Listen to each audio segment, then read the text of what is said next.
Good morning, everyone. Happy Wednesday, December 28th, and welcome to, are you ready? Episode number 50 of the Still City Insider Podcast. I'm one of your hosts, Jeremy Hritz, alongside the man, the myth, the legend, Jim Wexell. He's going to tell me to take that out of here. Jim, how are you today? I'm good. I'm just curious. Several times you've mentioned 50th episode. Why is that?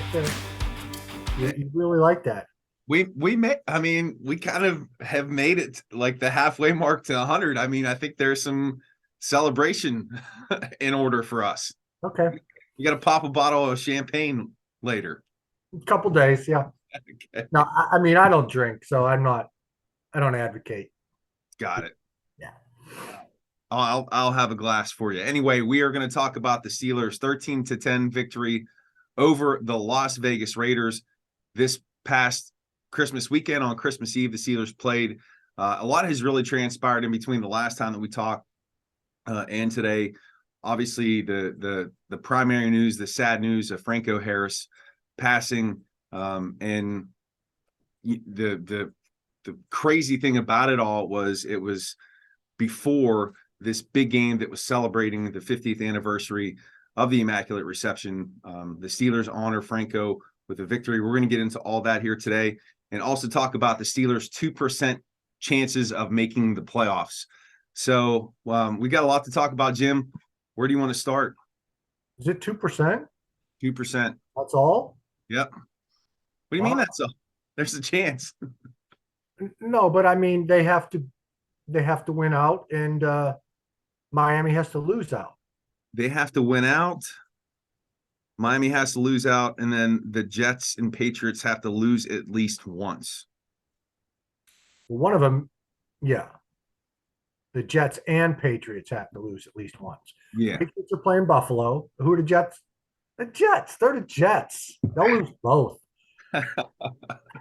Well, the Jets play the Dolphins, I think. So it's okay. A love triangle. Okay, well, hey, it seems like better than 2% chance, but it's weird. These when 12 things have to happen, the Steelers have a history of that happening. A couple times it's happened. So, yeah, great. As far as Franco, I've written much about it. Much has been said about it. I don't know that we can add more.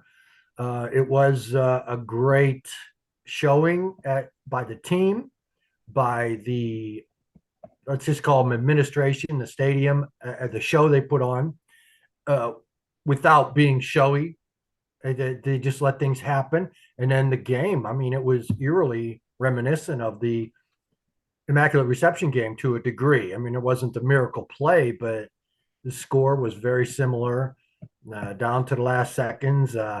Somebody tweeted that the interception was made at the 32-yard line with 32 seconds left. What else was eerily similar? A rookie receiver. Franco was a rookie receiver, and George Pickens, rookie receiver, winning touchdown. So all of that was kind of poetic to a degree. It was a great show. The 70s music they played, the uniform jerseys, the lettering in the end zone.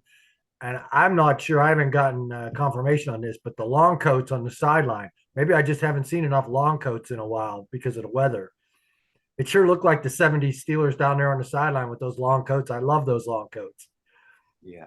Yeah. It was, watching it from home with my family, it definitely looked like just a electric environment. And the Steelers pulled out a victory. One thing that I wanted to talk about just in terms of the game itself is historically, the Steelers have struggled with Derek Carr. He's had his way with the defense, but wow, the defense really came up big against him, coming up with 3 interceptions. And one of those interceptions was critical in terms of shifting the tide of the game. But I know I was concerned about this team in terms of being able to stop the run here against the Raiders. They've struggled with it in the past, and sure, they came up big the week before. But they shut down Josh Jacobs. They really shut down this passing game. The defense stepped up in this contest. Well, the wind stepped up too. Pickett had a few passes that sailed. I think the quarterbacks were having trouble with the ball sailing, and Carr had more trouble than Pickett. And there were some key plays that the ball sailed when 17 was open. So, yeah, I don't know what to say about it. They beat them. They're what, 5-2 now since the bye. They've only lost to Cincinnati, who looks like the best team in the league right now. They lost to Cincinnati by 7. They lost to Baltimore by 2. They're playing good ball. Yeah. Yeah. Everybody wants to fire everybody, but meanwhile, they just keep getting better. I remember when back before we knew so much about sports, when we always judge coaches on whether the teams got better as the season went on, and this team's getting better. Yeah. Yeah. There's definitely progress from this group. There's no doubt about that. Excuse me. The running game continued to show improvement. Not as shiny as numbers as we've seen in previous games, but still 106 yards, controlled the tempo of the game. Pickett threw 39 times. He did have that one interception that was ill-advised and pretty horrible, but did come through at the end of the game with just a clutch throw there to George Pickens. Are you still seeing him, Pickett, growing and developing as well? Absolutely. He's quarterback in a 5-2 team down the stretch. I don't know what else to say. He pulls out a game-winning drive, and everybody bitches about his first 3 quarters. And I think the stats were good. They didn't score as many points. It was bad weather. I don't know what the hell to say about it. If you can't see that this kid's a quarterback, I don't know what to say. You want to use stats? I just watch him. I don't need much more than an eye test for a quarterback. Everybody, when they talk about training camp, what do they look like in training camp? And I was always say quarterback is one position and kicker you got to see in the game, in the preseason games. And man, he was on fire in the preseason games. It's more of a decision-making thing and how they react in critical, weighty moments. Mm-hmm. And he's got it. Yeah. He just got it. I don't have any proof. I don't know what else to say. Everybody can bitch all they want. I think they have a quarterback. Yeah. And then, we got to compare him to Mahomes and Josh Allen, right? No, we don't. Just build a team around this guy. Don't worry about anything anyone else is doing. Build a team around this guy. Everything will be all right. This kid can play. I don't think that's a fair comparison for Pickett, but the one thing that's jumped out to me is consistently game after game, his completion percentage is always sky high. It was 67% this past weekend.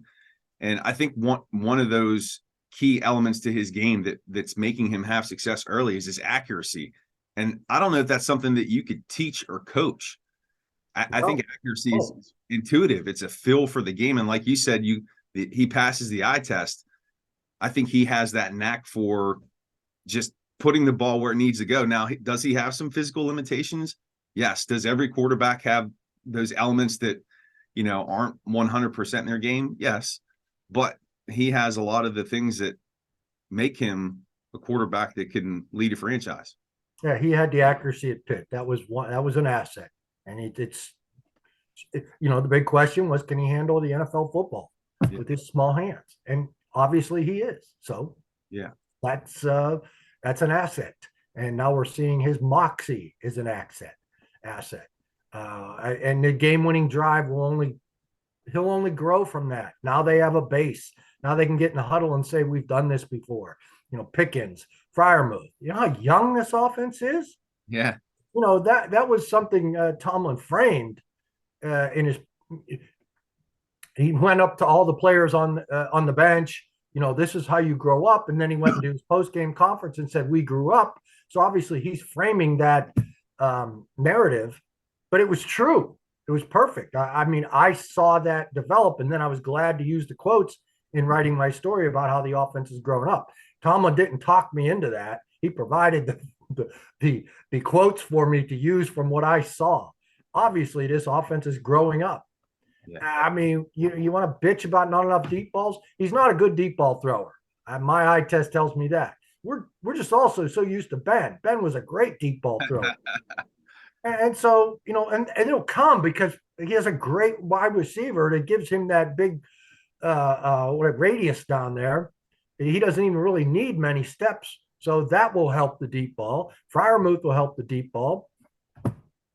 I'd like to see a better running game, but it's okay. And the line's just going to get better. Go ahead. Yeah. I don't know what else to say. I mean, everybody just wants to bitch, and the internet is just a gloomy place to be anymore. It just really is. Yeah. One guy that I wanted to give some love to here, and not because he put up massive numbers on the stat sheet, but who continues to come up continuously with big plays, and I think he's going to have a big part of this offense, not in any single role, but I think is just a multifaceted player. But Connor Hayward sealed the game with that jet sweep, and who would have thought he was getting the ball? But there's something special about this guy. Even when Cam goes, the Hayward tradition is going to carry on with the Steelers team. Talk about Connor. Are you seeing the same things from him? Well, Art Rooney Jr., when I did my book on the clock, Art Rooney Jr. Described players like him as bumblebees. The bumblebee is not supposed to fly with those small wings and that big body, but he does. And that's how he described players like Webster and the Jack Lambert was so skinny, on and on. They're bumblebees, and this guy's a bumblebee. And it was a great pick in the 6th round, just based on looking at a player as a football player. And I remember asking Tomlin, is this guy an emergency tailback too? He goes, absolutely. So we saw that running skill.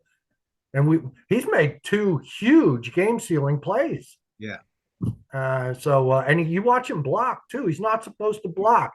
Bumblebee, you're too small to block as a tight end, but he does. I really like him. And what a great attitude. You talk to this kid. Yes, sir. No, sir. I don't know if it's because he's lockering next to his big brother. He's just a good kid. And it was a great pick. And there's another Hayward out there in this draft, one of their cousins from Duke, a linebacker. And we know they could use inside linebackers. So yeah. I've never seen the kid play, but I'll take him in the 7th round. Yeah. So do we have a new Jim Wexell nickname for Hayward? Is it Bumblebee? Oh, no, I'm not giving. No. That's I'm kind of sad. We had the general last year for Joe Haig, but we haven't had any nicknames. And you can't force this stuff. You can't force it. When I dubbed Willie Parker Fast Willie Parker, and people started saying Fast Willie, I said, no, it's Fast Willie Parker. You have to say all 3. And they did. It came naturally. Yeah. And so, once every 15 years, I nail one. The general, Tomlin said, we can't have this guy around anymore. I thought he was a decent replacement guy. No, I mean, they just come to you. You can't force. Connor is, I'm sure Cam has a nickname for him. I'll find out. I'm gonna ask Cam and Connor about their cousin from Duke. There we go. Well, if you're a Duke, you're a smart kid, right? Oh, so that's a nice start. And if you're a Hayward, you're an athlete. So you put the 2 together. Yeah. I don't know if that's Nate's son. Nate was the fullback for Craig Ironhead at Pitt. Okay. And Nate was smaller. It was like Rocky Blyer blocking for Franco, even though Franco was a fullback. Uh-huh. Rocky was the halfback, but Rocky blocked for Franco most of the time. And this was it was Nate Hayward blocking for Ironhead. And Nate was that kind of smaller guy. And I don't know if that's Nate's son or not. I'll find out more about it because our guy, Roy Countryman, wrote about him this past week in the College Football Spotlight. Got it. It's a family affair with those Haywards. Quickly, Jim, we'll close up here just talking about the defense. Again, we hit on him a little bit at the beginning, but I know I brought him up several times before, but Alex Highsmith, I mean, I was expecting him to have a breakout season this year, but he just continues to impress and get the job done. Yeah, I would just say the same things you just said. He's a good player. Yeah. I thought Minka, of course, Minka's a superstar, but that blitz was such a surprise. He disguised from me too. I mean, it came as a surprise. He came down. He said, we just came down double number 17. And that was It was late in the fourth quarter. It was like midway through the fourth quarter. It was a key play, and Cam got the sack. And Casey, I love Casey. They got to re-sign him. He's a great open field tackler. I don't know if he is crazy. You see him in the locker room spouting off. He seems like, I don't know if he's been dubbed some kind of problem by these other teams that let him go. I don't know. That problem fits right into the Steelers. He seems like a cool guy to me, even though he is boisterous. Yeah. And Terrell Edmonds, man, he made the Marcus Allen bonehead play penalty of the day, and nobody's saying anything about it. He was the guy that actually gave them a chance, gave the Raiders a chance after the pick. He ran onto the field in street clothes, got the 15-yard penalty, took him from 34 to 19. And so I know Mike Tomlin is not pleased about that. I spied him chewing Edmonds out in the locker room, and nobody really thinks that Tomlin's a disciplinarian because he doesn't embarrass his players in front of them. And geez, I wonder why they're 5-2 down the stretch. This team doesn't quit because of good coaching and good family grouping, a family atmosphere. He chewed him out pretty harshly, and Terrell Edmonds had a smile because Mike starts chewing you out with a smile. And that smile of Terrell's just waned and wilted as he realized he was getting his butt chewed out for a stupid penalty. Tomlin, he looked at me, he saw me, he says, "Why don't you guys rip him the way you did Marcus Allen, or do we only rip backups?" Oh, yeah. So, there's your rip job, Mike. He must have watched the podcast last week. Well, I mean, I think at the end, I was the only guy giving Marcus Allen a break because, I